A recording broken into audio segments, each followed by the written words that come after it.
Congratulations on purchasing a CatNet's cat enclosure.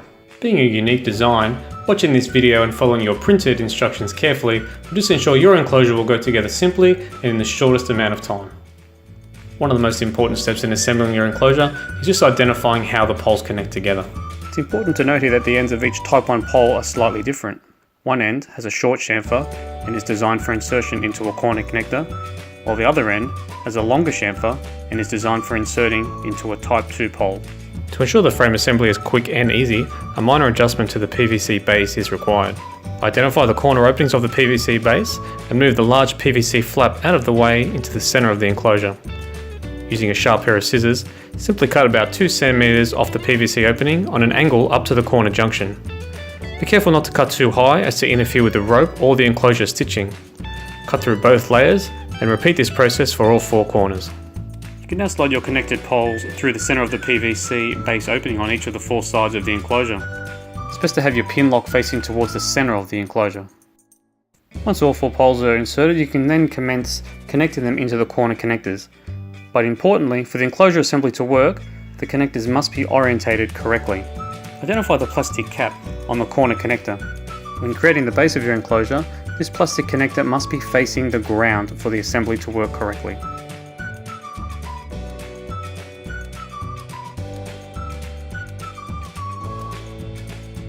Once all 4 corner connectors have been inserted, you can then continue with the vertical poles and then onto the top of the enclosure, creating the cube shape. Once again, for the enclosure assembly to work, the corner connectors must be orientated correctly. When inserting the connectors on the top of your enclosure, it is the opposite to what we did at the base. The plastic cap should in this situation be facing the sky.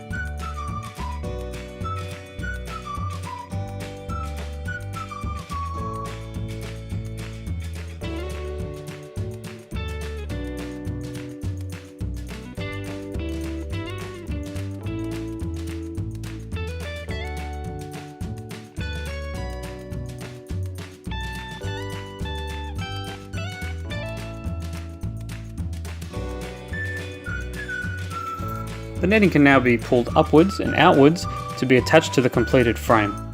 Identify the white Velcro attachments, as these indicates the top corners of the netting. You can pull those white Velcros up to each corner and attach them loosely for now.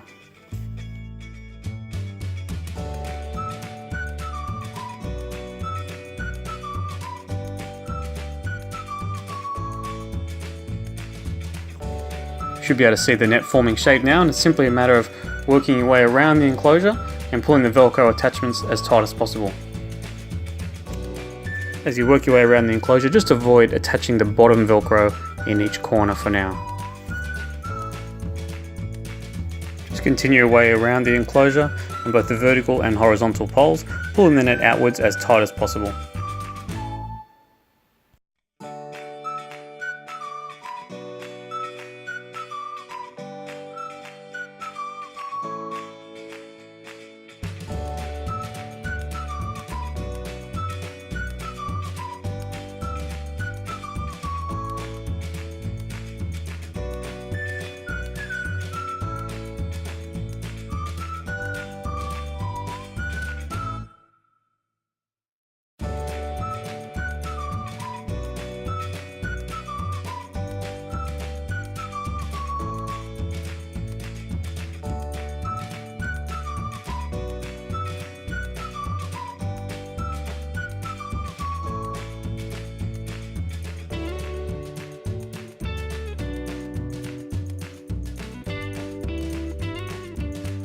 We'll now secure the bottom corners of the enclosure. You'll notice that there are 4 PVC flaps, 1 in each corner. Simply pull the flap underneath the frame and to the outside of the enclosure, and then attach it to the frame using the bottom Velcro that you didn't attach earlier. This safely secures the corners. and you should now have a completed frame with tight netting. It's now time to install the cat hammock. Simply lay the hammock on the floor inside the enclosure to identify the correct orientation, and you can also look at what height you want to set for your hammock as well. We start connection with the right angled corner eyelet. Select the preferred height based on any of the existing Velcro connections. You'll notice that each Velcro connection of the netting has 2 tabs. From the outside of the enclosure, undo both tabs of the Velcro and feed one of them back inside the enclosure. Then feed that Velcro through the corner eyelet and then pass it back out of the enclosure and reattach it to the frame. Keep the Velcro immediately adjacent to the corner of the enclosure. Once it's reattached to the frame, use the other Velcro tab to lock that hammock Velcro into position tightly. We then repeat this step for the number 2 attachment point, which is the end corner that doesn't have a pre-attached Velcro.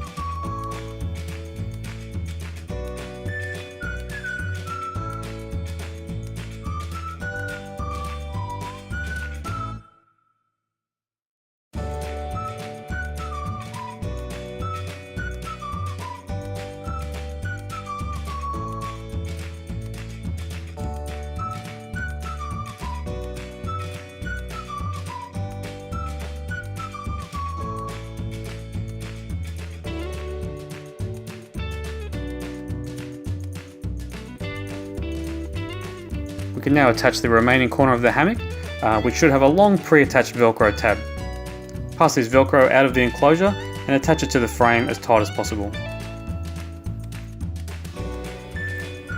We can then use the existing netting Velcros to lock that hammock Velcro into position.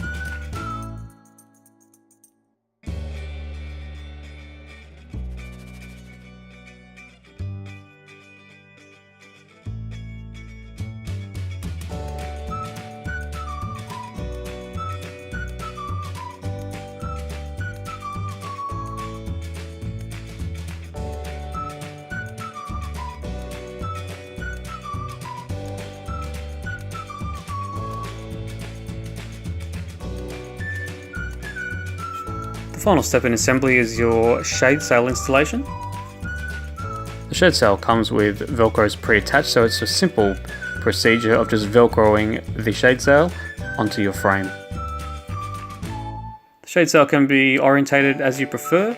It can either be set up to cover the whole roof, or it can be set covering half the roof and half of the side.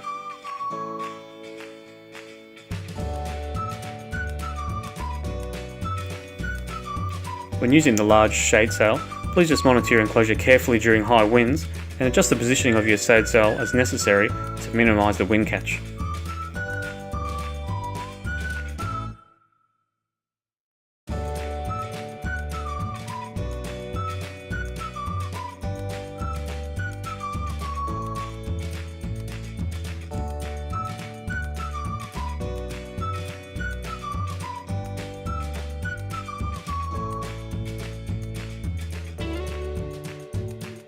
Just an important caution when using your pre-fitted L-shaped zipper for entry.